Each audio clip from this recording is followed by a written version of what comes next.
तेजस्विनावधीतमस्तु मा विद्विषावहै। ॐ शान्तिः शान्तिः शान्तिः। ॐ श्रुतिस्मृतिपुराणानाम् आलयं करुणालयं नमामि भगवत्पादं शङ्करं लोकशङ्करं। शङ्करं शङ्कराचार्यं केशवं बादरायणं सूत्रभाष्यकृतौ वन्दे भगवन्तौ पुनः पुनः। ईश्वरो गुरुरात्मेति मूर्तिभेदविभागिने व्योमवद्व्याप्तदेहाय दक्षिणामूर्तये नमः।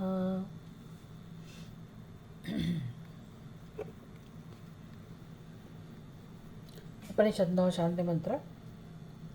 ओम वांग मे मनसि प्रतिष्ठिता मनो मे वाचि प्रतिष्ठितम् आविराविर्म एधि वेदस्य मणिस्तः श्रुतं मे मा प्रहसीः अनेनाधीतेन अहोरात्रान् संदधामि ऋतं वदिष्यामि सत्यं वदिष्यामि तन्मामवतु तद्भक्तारमवतु अवतु माम् अवतु वक्तारमवतु वक्तारम्।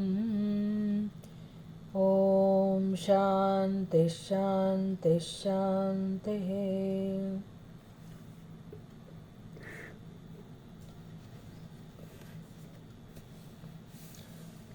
અનુભૂતિ પ્રકાશમાં 9મો અધ્યાય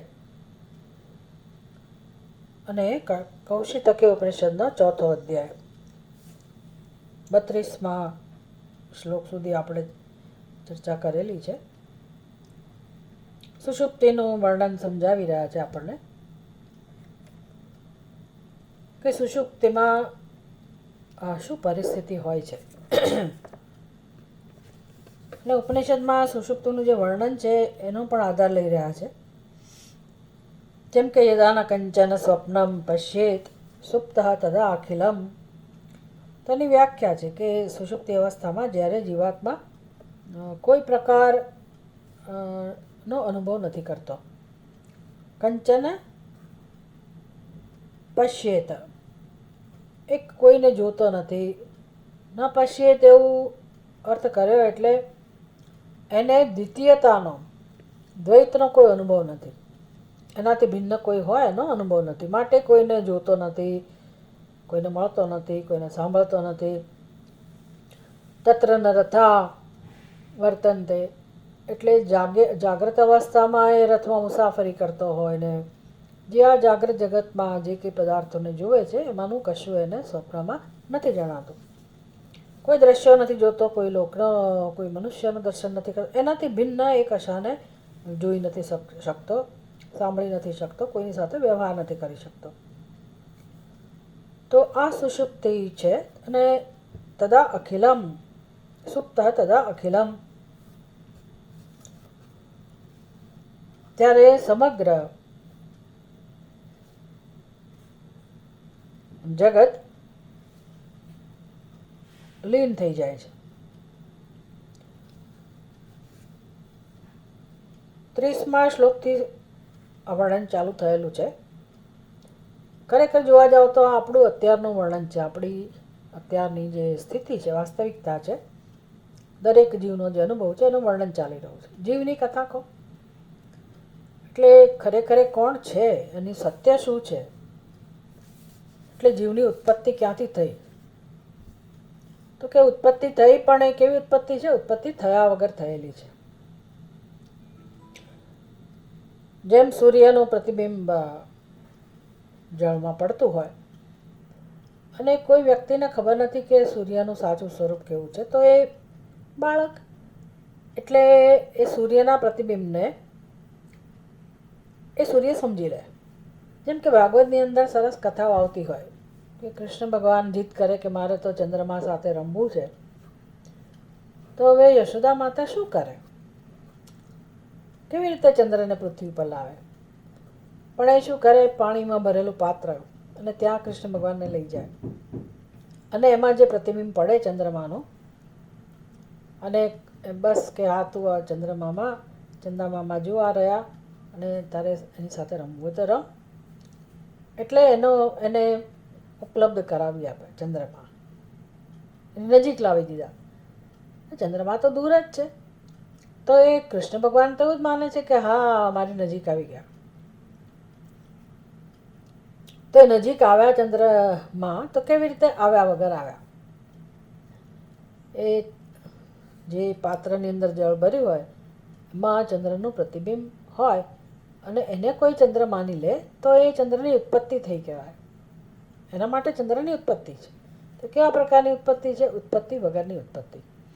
એટલે ચંદ્રમાનું જે સ્વરૂપ છે એમાં કોઈ પરિવર્તન આવ્યું નથી, અને છતાંય બાળક એ ચંદ્રમા સાથે વ્યવહાર કરે છે કે ભાઈ આ ચંદ્રમા છે. તો સચ્ચિદાનંદ સ્વરૂપ પરમાત્મા, સચ્ચિદાનંદ લક્ષણ સ્વતઃ પૂર્ણ પરમાત્મા, જેનું આવું સ્વરૂપ છે, એવું સત્ય છે, અને એક અને અદ્વિતીય છે. જે છે એ જ છે. તો પછી આ જીવત્વ ક્યાંથી આવ્યું? તો કે જીવત્વ એનું જ પ્રતિબિંબ છે. એ જ પૂર્ણ બ્રહ્મ પરમાત્મા છે, એનું જ પ્રતિબિંબ સર્વ ઉપાધિની અંદર છે. એટલે જેમ જળનું પાત્ર ઉપાધિ કહેવાય, એમ આપણું શરીર ઉપાધિ છે. કોઈ પણ શરીર છે બધા ઉપાધિ છે. પાત્ર સમાન છે, જળના પાત્રની જગ્યાએ છે. અને એમાં જે અંતઃકરણ છે, જે સાત્વિક છે, સ્વચ્છ છે, સત્વગુણનું બનેલું છે, એમાં અરીસા જેવું સ્વચ્છ હોવાથી એમાં સચ્ચિદાનંદ સ્વરૂપ પરમાત્માનું પ્રતિબિંબ પડે છે.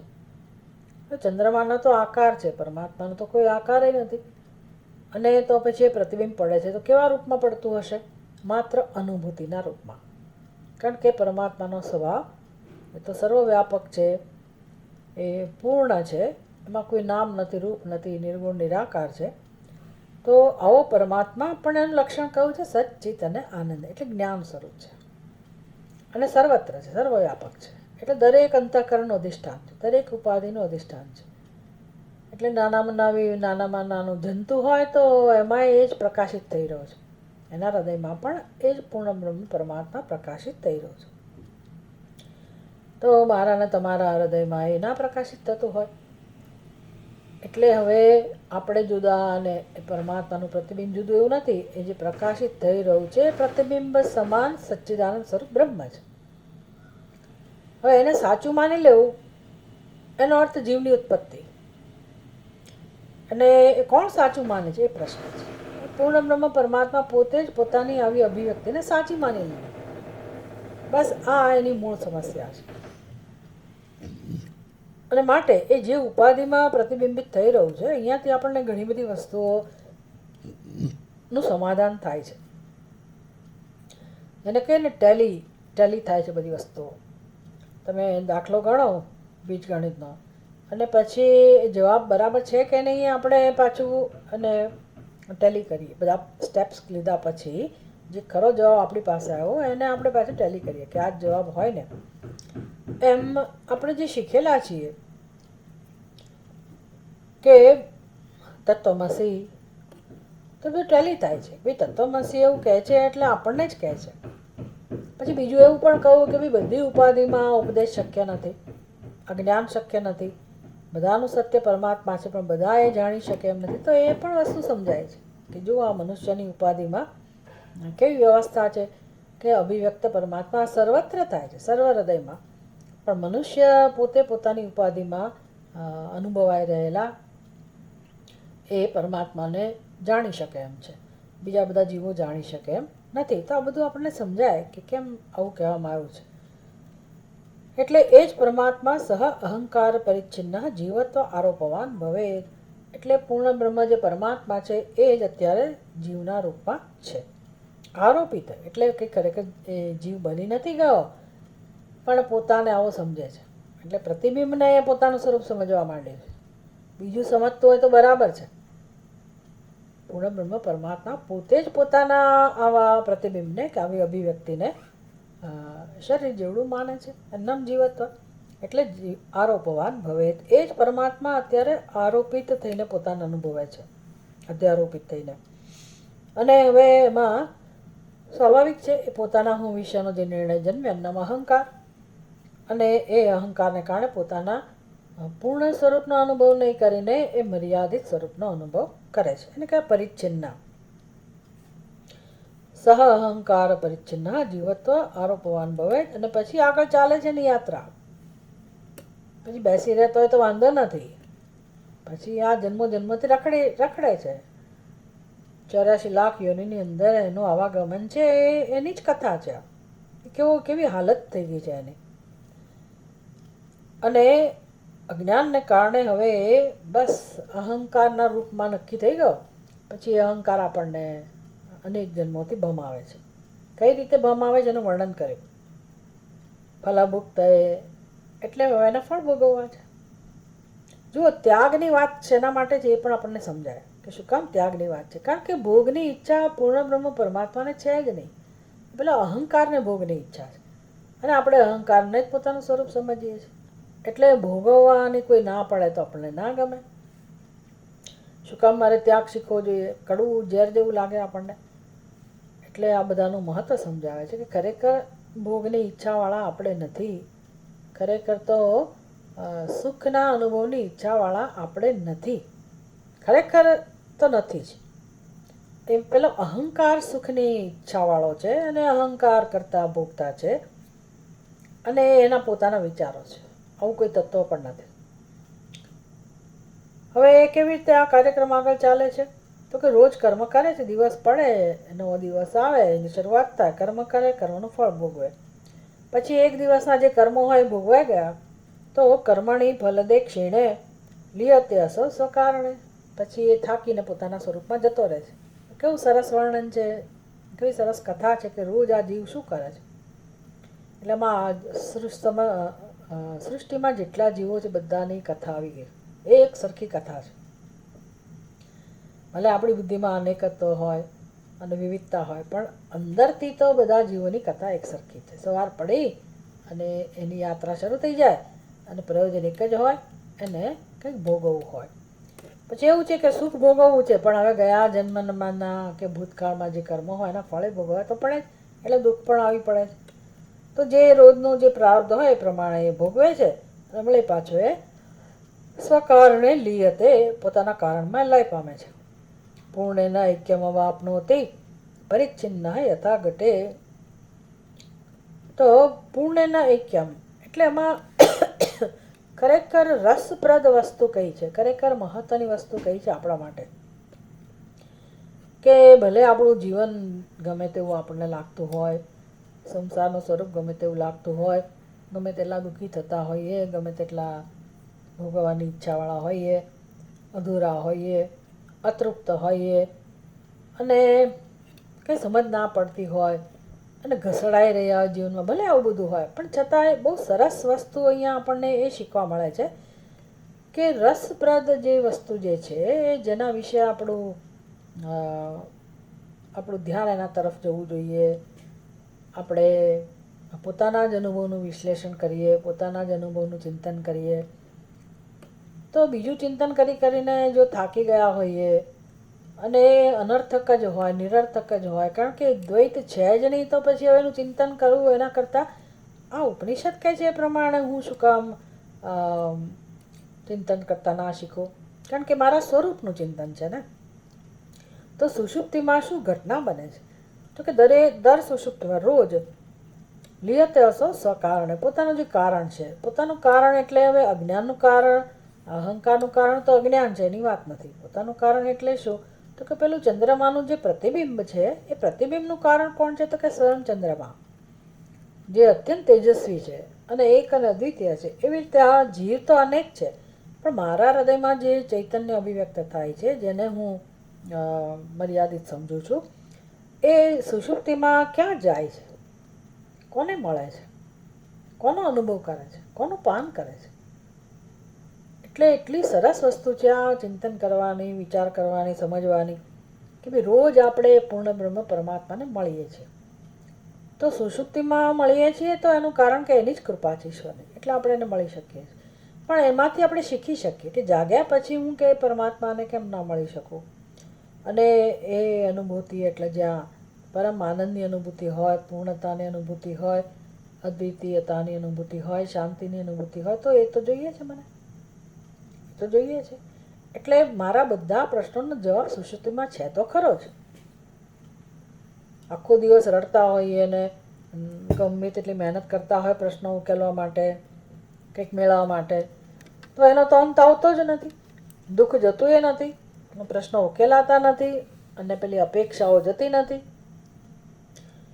જે જોઈએ છે પ્રાપ્ત થતું નથી ખરા અર્થમાં. તો આ બધો જ અસંતોષ જાગ્રતમાં આપણી અંદર છે, એ જ આવરણ છે. એને સમજીએ આપણે. સુષુપ્તિમાં એવું શું બને છે કે મારી આ બધી મુશ્કેલી કહો, અસહાયતા કહો, પરાધીનતા કહો, પરવશતા કહો, દુઃખ કહો, બંધન કહો, બધું જ જતું રહે છે સુષુપ્તિમાં. હું કંઈ જ નથી કરતી તો પણ. તો હવે હું જાગ્રતમાં એક નવું કામ કરતા શીખી શકું. સુષુપ્તિમાં એવું બનવાનું જે કારણ છે, માત્ર પરમાત્માની કૃપા છે એવું નથી, કંઈક બીજી ઘટના બને છે. તો ઉપનિષદ આપણને શીખવાડે છે કે જો સુષુપ્તિમાં શું બને છે, કે દરેક વસ્તુ પોતાના કારણમાં લય પામે છે. લય પામે છે એટલે એનું અસ્તિત્વ, એનો અભાવ હોય છે સુષુપ્તિમાં. તો કઈ કઈ વસ્તુઓ છે? ખાસ કરીને અહંકાર. અહંકાર અને એનું અહંકાર એટલે તાદાત્મ્ય આવી જ ગયું શરીર સાથેનું. બસ આ તાદાત્મ્ય નથી. એકેય જ્ઞાનેન્દ્રિયો, કર્મેન્દ્રિયો, મન, બુદ્ધિ કશાની સાથે તાદાત્મ્ય નથી. અંતઃકરણ સાથે પણ તાદાત્મ્ય નથી. તો એ તાદાત્મ્ય નથી એટલે કે પોતે જ વ્યક્ત થતો નથી. વ્યક્ત થતો નથી.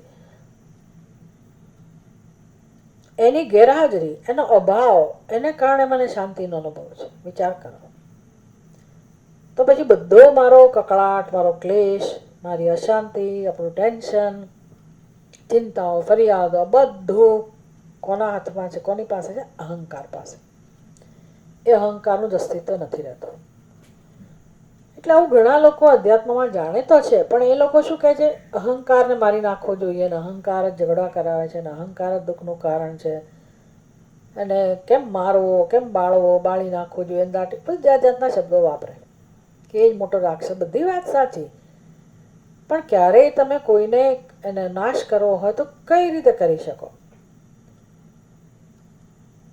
કઈ રીતે કરી શકો? કંઈક એની અંદર એનું તમને દેખાય નક્કર સ્વરૂપ, તો તમે એને હણી શકો.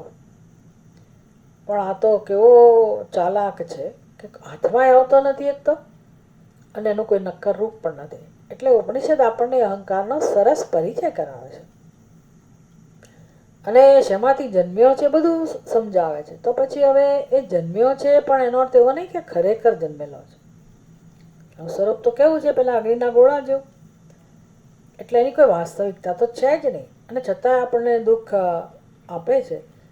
અને હવે કેમ છૂટવું? તમે જ્યાં સુધી જીવનમાં, એટલે કે મનુષ્ય જ્યાં સુધી પોતાના જીવનમાં આ દિશામાં કામ નહીં કરે, અહંકારને સમજીને એને દૂર કરવાનું કામ નહીં કરે, ત્યાં સુધી મોક્ષ નામની વસ્તુ શક્ય નથી. ગમે તેટલી ઉપાસના કરે, ને ગમે તેટલી સિદ્ધિઓ પ્રાપ્ત કરે, સત્કર્મો કરે, ક્યાંય જાય કોઈ લોકમાં, તો એ ભલે ગમે તે લોક સુધી પહોંચી જાય, પણ પાછો આવવાનો છે. અને ત્યાંય કંઈ એને મુક્તિ તો નથી જ. એટલે બધું જાણવાની બહુ જ જરૂર છે કે તો શું જીવનમાં કરવાનું છે શું? તો સુષુપ્તિમાંથી બે વસ્તુ આપણને શીખવા મળે છે. એક તો આપણને સ્વની અનુભૂતિ થાય છે, જે દરેકને પ્રિય છે. એટલે માટે જો એ મારું સત્ય તો છુપાયેલું જ છે મારી અંદર, એ આનંદ તો મારી અંદર હોવો જ જોઈએ, તો જ મને સુષુપ્તિમાં અનુભવ થાય. એક વસ્તુ તો એ. અને અહંકારનું મૂળ એ છે, અહંકારનું અધિષ્ઠાન એ છે. તો પછી એ જે અહંકાર છે એને કેમ દૂર કરવો? જાગ્રત અવસ્થામાં આપણે એ કામ કરીએ. સુષુપ્તિમાં ભલે આપણે આત્માની અનુભૂતિ કરીએ, બ્રહ્મની, પણ જાગ્યા પછી એનો જે દુશ્મન છે આપણો, જે શાંતિનો અનુભવ નથી કરવા દેતો, તો એ મુખ્ય શત્રુ કહો, મુખ્ય દુશ્મન કહો, એ તો આ અહંકાર જ છે. એટલે જગતમાં ક્યાંય કોઈ ખરેખર આપણા શત્રુ નથી. વ્યવહારિક ક્ષેત્રમાં ભલે એ સ્તરે ઘણા બધા શત્રુઓ હોય, તમે એને દૂર કરો તો પણ શું, અજાત શત્રુ બની જાઓ તો પણ શું, આ શત્રુનું શું કરીશું? એટલે એને તો હણવા માટે કોઈ મદદરૂપ થવાનું નથી. અને એ જ્યાં સુધી ત્યાં છે ત્યાં સુધી મને કે કોઈને પણ જીવનમાં સુખ કે શાંતિનો અનુભવ થવાનો નથી. આ જેટલું વહેલું આપણને જીવનમાં સમજાય તો આપણે બધું છોડવા તૈયાર થઈ જઈએ, બધું જતું કરવાની ભાવનાવાળા થઈ જઈએ. કારણ કે એમાં રસ જ નથી ને. બધું કોણે ઉત્પન્ન કરેલું છે? અહંકારે. એટલે બીજાના ગમે તેટલા દોષ હોય તો આપણને હવે બહુ મહત્ત્વના નથી જણાતા. આમ આપણે સુખી તો થતા જ જઈએ. અને અહંકારને દૂર કરવાનો એકમાત્ર ધ્યેય આપણા જીવનમાં હોય અને એનો ઉપાય તો એક જ છે કે અહંકાર જેમાંથી જન્મ્યો છે એ કારણ દૂર કરો. એટલે અવિવેકમાંથી જન્મેલો છે તો અવિવેક દૂર કરો, એ અજ્ઞાનમાંથી જન્મેલો છે તો અજ્ઞાન દૂર કરો. આ એક જ ઉપાય છે, આપણને સમજાય. એટલે આ બહુ જ ખરેખર ભલા લોકો આનું આચરણ કરી શકે, અમલ કરી શકે, એ દિશામાં કામ કરી શકે, એટલું સરળ છે આ.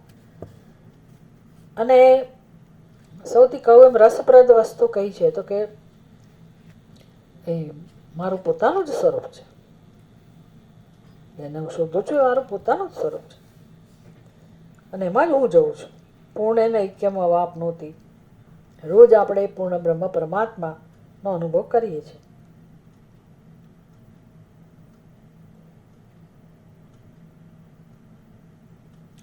ક્યારે? પરિચ્છિન્ન લીયતે, જ્યારે પેલો અહંકાર જે પરિચ્છિન્ન છે એનો લય થાય ત્યારે. યથા ઘટે, જેવી રીતે ઘડાના સંદર્ભમાં. તો ઘડાના સંદર્ભમાં આપણે શું શીખ્યા? એટલે સુષુપ્તિમાં જે આપણું જીવત્વ પૂર્ણ બ્રહ્મ પરમાત્મામાં લીન થાય છે એનું દૃષ્ટાંત કયું આપ્યું? યથા ઘટે. તો એમાંથી શું શીખવાનું છે? 32મા શ્લોકમાં કહું, નષ્ટે ઘટાકાશૈક્યમ વિયતા મહતા વ્રજેત યદા ન કંચન સ્વપ્નમ પશ્યેત સુષુપ્તસ્તદાખિલમ. નષ્ટે ઘટાકાશે મહતા વિયતા ઐક્યમ વ્રજેત. પહેલી પંક્તિનો અન્વય આ રીતે છે, નષ્ટે ઘટાકાશે મહતા વિયતા ઐક્યમ વ્રજેત. પછી બીજી પંક્તિમાં યદ તદા ના સુપ્ત, એક નંબર, સુપ્ત યદા કંચન સ્વપ્નમ ન પશ્યેત તદા અખિલમ. એટલે પૂરેપૂરો હજી વાક્ય પૂરું નથી થયું, પણ બીજી પહેલી પંક્તિમાં સમજાવવામાં આવ્યું કે જે રીતે ઘડો નાશ પામે તો પછી એ વખતે ઘડો નાશ પામતી વખતે ઘડાની અંદરનું જે આકાશ છે, ઘટાકાશ, એ સ્વાભાવિક રીતે જ ક્યાં જાય છે? ઘડો નાશ પામે ત્યારે ઘટાકાશ સ્વાભાવિક રીતે કશું કર્યા વગર અનાયાસે કોને પ્રાપ્ત કરે છે? તો કે મહાઆકાશ, વિયતા મહતા ઐક્યમ વ્રજેત.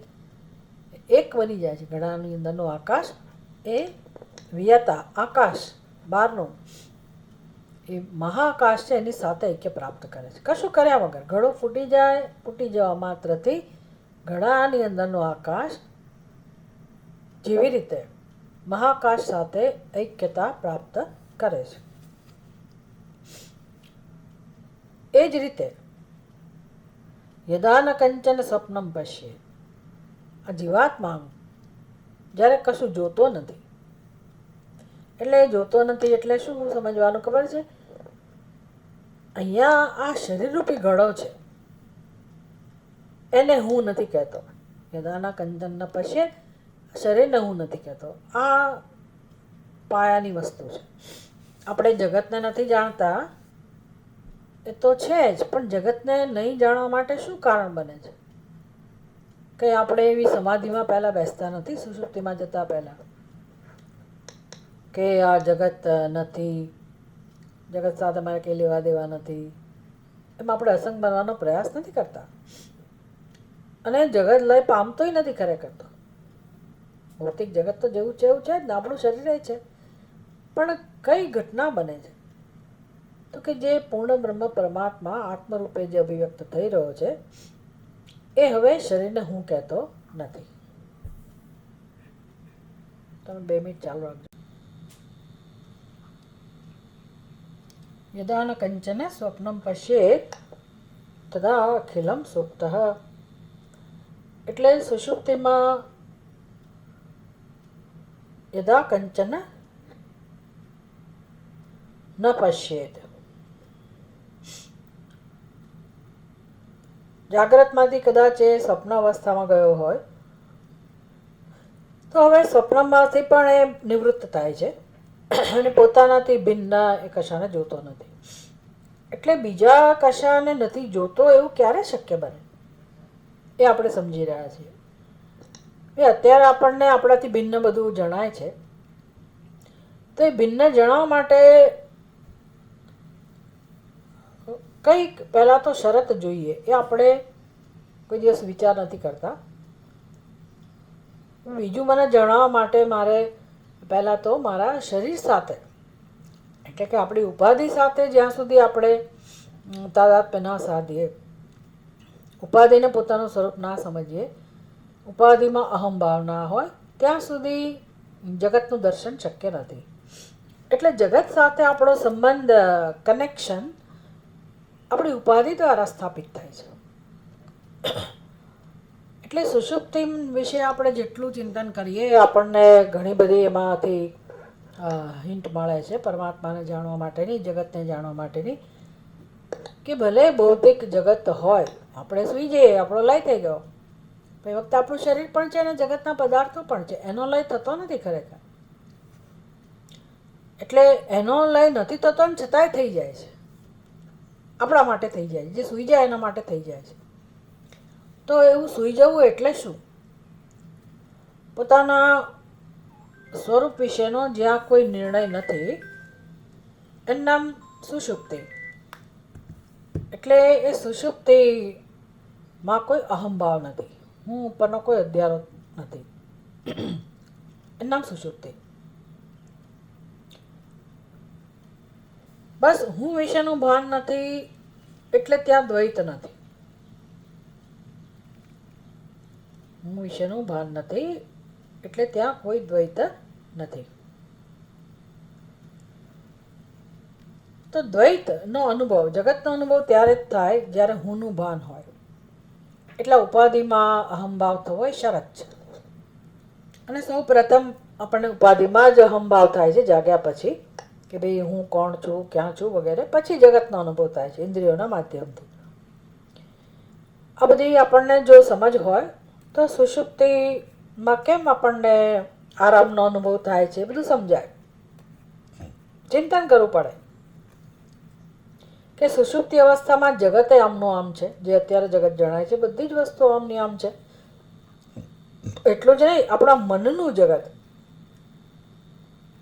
આપણી પોતાની દુનિયા, પોતાના વિશેના ખ્યાલ, પોતાના સુખ દુઃખ, પોતાનો સ્વભાવ, એ આપણું વ્યક્તિત્વ, જે કંઈ આપણે એને હું કહીએ છીએ, બધું એમનું એમ છે. કોઈના સ્વભાવમાં ક્યાંય પરિવર્તન નથી આવ્યું. કોઈ પ્રશ્ન આપણા ઉકેલાયા નથી હોતા, ક્યાંય નવું કશું આપણને સુખ માટેનું સાધન નથી પ્રાપ્ત થયું, કોઈ નિમિત્ત નથી પ્રાપ્ત થયું, કોઈ ઘટના નથી બની, નાનો મસ્તો ક્યાંય કોઈ પ્રકારનો ફેરફાર નથી થયો. અને છતાં પણ પૂર્ણતાનો, શાંતિનો અનુભવ છે. તો આપણે એ વિચારવું જોઈએ કે તો એ શાંતિના અનુભવ માટે શું જવાબદાર છે, અને અત્યારે અનુભવ કેમ નથી?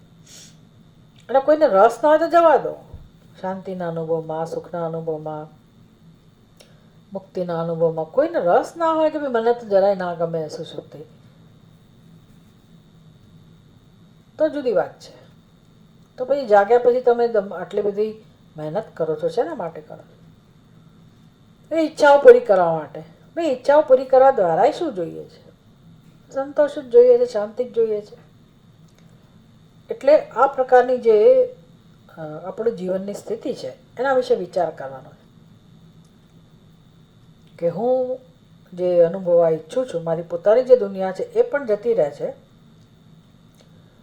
તો દુઃખ આપનારી ઘણી વસ્તુ આપણી અંદર છે, કામ ક્રોધ એ બધું પણ છે, એ પણ આપણને સ્પર્શતું નથી.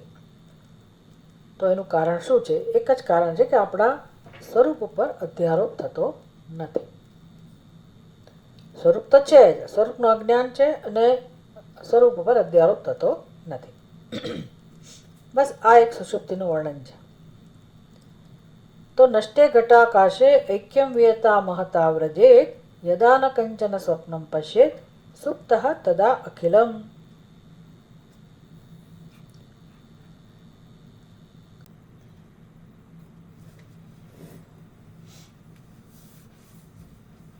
તો જેવી રીતે ઘટાકાશ ઘડો નાશ પામવાથી ઘડાની અંદરનો જે આકાશ છે તે કેવી રીતે મહાઆકાશની સાથે ઐક્ય પ્રાપ્ત કરે છે, એવી રીતે આપણું શરીર નાશ નથી પામતું, પણ આપણું ચૈતન્ય, આપણે પોતે જે પૂર્ણ બ્રહ્મ પરમાત્મા જેનું સત્ય છે તે હવે પોતાના ઉપર કોઈ અધ્યારોપ નથી કરતો. શરીર નાશ નથી પામ્યું, પણ શરીરમાં કોઈ અહંભાવ નથી. એ વખતે ઓફકોર્સ પોતાનું જ્ઞાન તો નથી જ, હું સચ્ચિદાનંદ સ્વરૂપ પરમાત્મા છું, એ અજ્ઞાન તો છે જ, પણ આ શરીરમાં કોઈ અહંભાવ નથી. માટે એ સ્વપ્ન ન પશ્યેત એટલે અન્યનું દર્શન નથી. તો પછી બસ હવે પોતાના પૂર્ણ સ્વરૂપનો અનુભવ કરે છે અને જગતનો લય થઈ જાય છે. પોતાના સ્વરૂપનું ભાન નથી એટલે એની સાથે જ જગતનો પણ લય થઈ જાય છે. 33મા શ્લોકમાં કહે છે,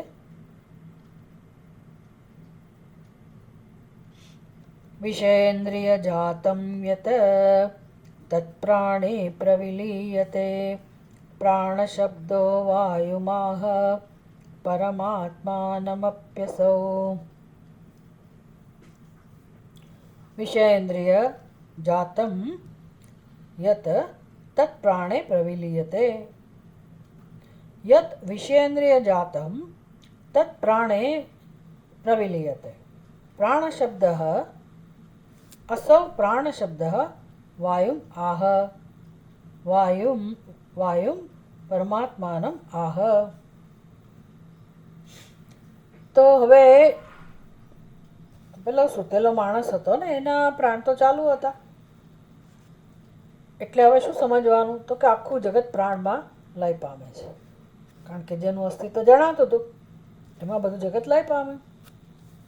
તો કહે છે પણ એ પ્રાણ શબ્દનો અર્થ શું કરવાનો?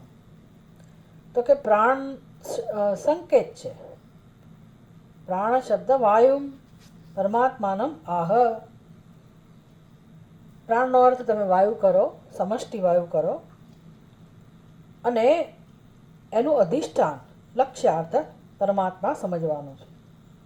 વાયુ અને પરમાત્માનો વાચક આ પ્રાણ છે. એટલે આપણે સૂઈએ તો આપણા પ્રાણ તો ચાલુ હોય છે, એનું અસ્તિત્વ હોય છે, પણ એનો અર્થ એવો નહીં કે એ પ્રાણ સ્વતંત્ર છે અને એમાં આખું જગત લય પામે છે. हाँ भैया, जरा खोल के बताओ, दरवाजा खोल के बोलो, खोल दो दरवाजा. क्या कह रहे हो गया? ओके ठीक. તો પ્રાણનો શબ્દ સમષ્ટિ વાયુ સમજવાનો. ભાઈ આપણા પ્રાણ એટલે વાસ્તવમાં જે એટલે પ્રત્યક્ષ જ છે ને, સમજી શકાય. આપણે કંઈ પ્રાણ ઘરેથી લઈને આવ્યા છીએ? બીજી બધી વસ્તુમાં આપણે એમ કહીએ કે અમારું ભોજન છે, અમારું પાણી છે, આ છે, મારું મારું કરી શકીએ. પ્રાણને આપણે મારા કહીએ, પણ એ તો મારા કહેવા માટે પ્રાણ ઉપલબ્ધ છે એટલું જ. પ્રાણ આપણે લઈ આવ્યા નથી. અને જ્યારે આપણે મારા પ્રાણ કહીએ છીએ ત્યારે પણ એને સમષ્ટિ વાયુ સાથે સંબંધ છે જ. એટલે આખા બ્રહ્માંડમાં એક જ વાયુ છે અને એ જ વાયુ બધા માટે પ્રાણ રૂપે કામ કરી રહ્યો છે. એટલે એનો અર્થ પ્રાણનો કરવાનો વાયુ, અને વાયુ દ્વારા એનું અધિષ્ઠાન પરમાત્મા. પ્રવિષ્ટ ચેષ્ટા હેતુત્વમ ઉભયત્રાપી વિદ્યતે વાયો શ્વાસ ક્રિયા સર્વાહ સૃષ્ટિસ્તુ પરમાત્મની પ્રવિષ્ટચેષ્ટા હેતુત્વમ ઉભય અત્ર અપી વિદ્યતે વાયૌ શ્વાસક્રિયાઃ સર્વાઃ સૃષ્ટિ હેતુ પરમાત્મની.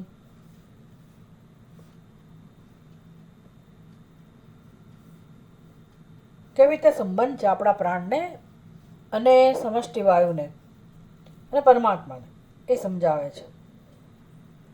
પ્રવિષ્ટ એનો અન્વય શરૂ થાય છે બીજી પંક્તિમાંથી. વાયૌ સર્વાઃ શ્વાસક્રિયાઃ તો પરમાત્મની સૃષ્ટિ યત્ર અપી પ્રવિષ્ટચેષ્ટા હેતુત્વમ ઉભય વિદ્યતે.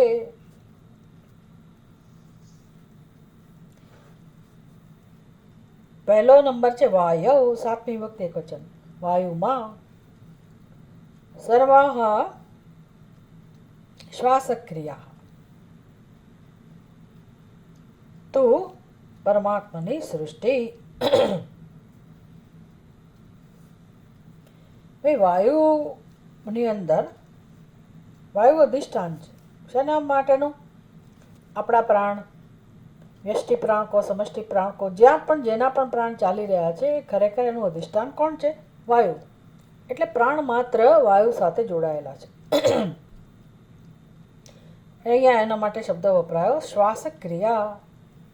પ્રાણ એટલે શ્વાસક્રિયા. તો અસ્તિત્વ કહો, જીવન કહો, શ્વાસોશ્વાસ કહો. શ્વાસોશ્વાસ એટલે જીવન સમજી લેવાનું. કોઈના પણ શ્વાસોશ્વાસ કેમ ના હોય, પણ એ સમષ્ટિમાં જ્યાં પણ આ શ્વાસોશ્વાસની ક્રિયા થઈ રહી છે એ કોની સાથે જોડાયેલી છે? વાયુ સાથે. વાયુ જ ના હોય તો કોઈના શ્વાસ પણ ના હોય, શ્વાસોશ્વાસની પ્રક્રિયા ના હોય. એટલે વાયુ પરત્વે અથવા તો વાયુમાં આ સમષ્ટિમાં દરેક વ્યષ્ટિના શ્વાસોશ્વાસ અથવા તો શ્વાસ ક્રિયા જોડાયેલી છે.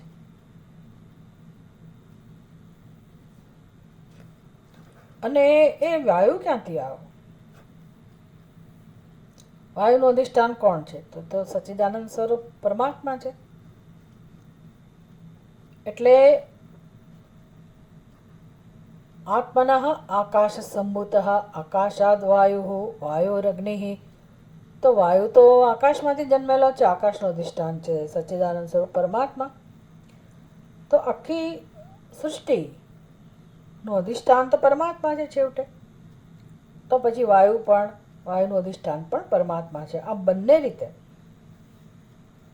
ભયત્ર પ્રાણનું પ્રવેશ કરવાપણું તથા ચેષ્ટા ક્રિયાનું હેતુપણું વિદ્યમાન છે. એ પ્રાણ કોની આજ્ઞાથી કામ કરે છે? પ્રાણ કોણે ધારણ કર્યા છે? પ્રાણ ખાલી જેમ તમે પેલી ભઠ્ઠી ચલાવતા હો, એક જમાનામાં કંઈક આવું સાંભળેલું છે કે લુહારને ત્યાં ભઠ્ઠી ચાલતી હોય, દમણ જેને કહેવાય, ભઠ્ઠી નહીં દમણ. તો એ શ્વાસોશ્વાસનું જાણે કે કામ કરતી હોય. તો કોના માટે શ્વાસ ચાલે છે? તો કોના માટે? ખાલી શ્વાસોશ્વાસની ક્રિયા માટે શ્વાસ ચાલે છે? વાયુ છે તો કોના માટે છે? બિના પ્રયોજન બિના હેતુ તો આ બધું કશું જોવા નથી મળતું. એટલે આપણા પ્રાણ ચાલે છે તો શું ખાલી આપણું હૃદય ચાલે એટલા માટે પ્રાણ પોતાનું કામ કરે છે? બે હૃદય ચાલુ રહે છે તો પોતાની કોઈ કામના છે? એ તો જડ છે, બધાને તો કોઈ કામના નથી. એટલે કોની સેવા કરી રહ્યા છે આ બધા? કોના માટે આ બધું કામ ચાલી રહ્યું છે? શ્વાસોશ્વાસ ચાલી રહ્યા છે તો એના દ્વારા શરીર ચાલી રહ્યું છે, હૃદય ચાલી રહ્યું છે અને શરીર કામ કરી રહ્યું છે. કોના માટે? કોના માટે? ખાલી શરીરને ચાલુ રાખવાનું પ્રયોજન છે પ્રાણનું? એ પ્રાણ તો એવું નક્કી કરી જ ના શકે. એ તેનું કામ કરી રહ્યા છે. હૃદય ચાલુ રાખવા માટે જરૂરી છે તો હૃદય ચાલુ છે, હૃદયના ધબકારા બરાબર છે, નિયમિત છે અને શરીર આપણું કામ કરી રહ્યું છે. પણ કોના માટે એ આપણે નથી વિચારતા કે બસ આવું જ છે. આવું તો હોય જ નહીં. એટલે કોને જીવન માણવું છે? કોને જીવનની જરૂર છે?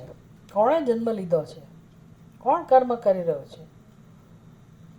તૈત્તરીય ઉપનિષદમાં કહે છે કે ભાઈ જો આ પરમાત્મા ના હોય, એનાથી ભિન્ન કોઈ જો હોય તો કોઈ એવો હન્યાત, કોણ એવું હોત કે જે પ્રાણ લેતું હોય, કોણ એવું હોય કે જે આનંદનો અનુભવ કરતો હોય. એટલે આનંદ સ્વરૂપ પરમાત્મા છે ત્યારે આ બધું શક્ય છે. સચ્ચિદાનંદ લક્ષણ સતઃપૂર્ણ પરમાત્મા છે તો આ બધું બની રહ્યું છે. એટલે તો પછી સમજી શકાય કે ભાઈ આપણું જીવન શેના માટે છે. ભાઈ આપણું જીવન જ નથી ખરેખર તો. આપણા પ્રાણ એટલે બધી વ્યવસ્થા તો સૃષ્ટિ છે. સૃષ્ટિ તો પરમાત્માની, સમસ્ત સૃષ્ટિ સર્વાહ સૃષ્ટિ તો પરમાત્માની. એટલે જ્યાં પણ આ પ્રકારે પ્રાણે પ્રવેશ કરેલો છે અથવા તો પ્રાણ ધારણ કરેલા છે, જ્યાં જ્યાં પ્રાણની પ્રક્રિયા થઈ રહી છે, ક્રિયા થઈ રહી છે અને જીવન ચાલી રહ્યું છે, તો એ કોણ છે એના માટે જવાબદાર? પ્રાણ પોતે પોતાનું સર્જન કરે છે. તો એ સર્જન તો છેવટે પ્રવેશ કોનો છે આ બધું કર્યા પછી? પરમાત્માનો. એટલે એ હેતુ તો વિદ્યમાન છે જ. સર્વા સૃષ્ટિ તો પરમાત્માની ઉભયત્ર અપી વિદ્યતે. તો પ્રાણનું અધિષ્ઠાન પરમાત્મા છે અને કેવી રીતે બુદ્ધિપૂર્વકનું આ જગતનું સર્જન છે, સૃષ્ટિ છે, અને એ બધું કોના કારણે છે? સચ્ચિદાનંદ સ્વરૂપ પરમાત્માને કારણે. એટલે આ બધી ચર્ચા કરીએ ને ત્યારે આપણને ખરેખર સમજાય એવું છે કે તો પછી હું અને મારું, મારું દુઃખ, મારી નિષ્ફળતા, મારી સફળતા, મારો જન્મ, મારું મૃત્યુ, આ બધાને ક્યાં સ્થાન છે? સર્વત્ર તમે જોઈ શકો પરમાત્માની જ લીલા ચાલી રહી છે. એ જ નિમિત્ત છે ને એ જ કારણભૂત છે ને એનો જ વ્યવહાર છે અત્યારે પણ. ત્યારે પણ એવું નથી કે સુષુપ્તિમાં બધું જોઈ શકાય છે. જાગ્રતમાં પણ તમે વિચાર કરો તો સમજાય કે સર્વત્ર આ જ છે. તો તકલીફ ક્યાં છે? મુશ્કેલી ક્યાં છે મારી સમજમાં? મેં મારી સમજ એવી બનાવી છે કે હું આ શરીર છું, હું જીવ છું, અને બસ એ હું વિશેના જેટલા ખ્યાલ છે, હું છું વચ્ચેના જેટલા ખ્યાલ છે, એ ખ્યાલ જ સાબિત થાય છે. એમાં કોઈ સત્યતા આવતી નથી. સત્યતા તો કોના ખાતામાં જાય છે? સચ્ચિદાનંદ સ્વરૂપ પરમાત્માના ખાતામાં. ભલે ને પછી એ ભૌતિક જગત હોય, અનાત્મા હોય, તો પણ એ પરમાત્માના ખાતામાં જાય છે. અને એનું અધિષ્ઠાન એ પણ પરમાત્માના ખાતામાં જાય છે. આપણી વાત છે આ, વિચાર કરો. એ ભગવાન કહી રહ્યા છે ગીતામાં 13મા અધ્યાયમાં, ક્ષેત્રજ્ઞમ ચાપી મામ વિદ્ધિ સર્વ ક્ષેત્રેષુ ભારત ઇદમ શરીરમ કૌંતેય ક્ષેત્રમિતિ અભિધીયતે. અર્જુન, આ શરીર તો ક્ષેત્ર છે. એ આખું જગત જે છે એ ક્ષેત્ર જ છે. બધા શરીરો ક્ષેત્ર જ છે. તો અર્જુન, આમાં એ તારું શરીર છે એવું કઈ રીતે નક્કી થાય? તો આપણે પોતાને હું કહીએ છીએ, કેવી રીતે નક્કી થાય? સાબિત તો થતું જ નથી. ભગવાન કહે છે કીધે રાખો, તમે કહે રાખો એટલે શું? કહેવાથી જ આ બધી ગડબડ છે ને. કહીએ છીએ કેમ? તો કે માનીએ છીએ. માનવાથી ગડબડ થઈ. તો આપણી જવાબદારી છે કે આપણે પહેલાં ચકાસવું જોઈએ કે અમારી માન્યતા છે કે મારું સત્ય છે. તો જે આપણું જીવન છે, જીવનમાં જે આપણી સમજ છે, આ બધું જ શું સાબિત થાય છે? માન્યતા. બધાનો પાયો કયો છે? માન્યતા. અને ખરેખર સત્ય શું છે? સર્વમ ખલ્વિદમ બ્રહ્મ. વિચારીએ તો પછી આપણે આપણી જગ્યા ખાલી કરીએ અને પરમાત્મા જે વસી જ રહેલો છે એનો આવકાર કરીએ, એનું દર્શન કરીએ, અને હું ને અહમ બ્રહ્માસ્મિ તે સમજીએ. પછી પૂર્ણોહમ એ મારું સત્ય છે.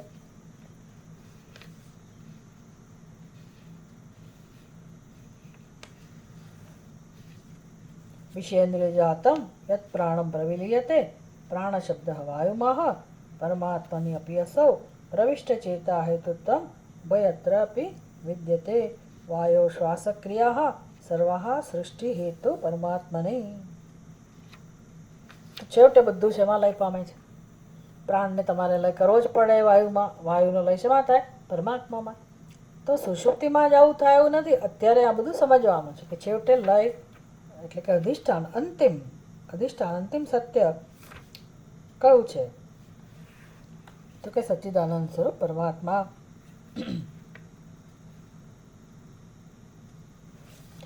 પછી જે આપણી આ દ્રષ્ટિભેદ છે એનું વર્ણન શરૂ કરશે આપણે પછીના ક્લાસમાં જોઈશું. ઓમ પૂર્ણમદ પૂર્ણમિદમ પૂર્ણાત પૂર્ણમુદચ્યતે પૂર્ણસ્ય પૂર્ણમાદાય पूर्णमेवावशिष्यते। ॐ शान्तिः शान्तिः शान्तिः। हरिः ॐ। श्रीगुरुभ्यो नमः। हरिः ॐ।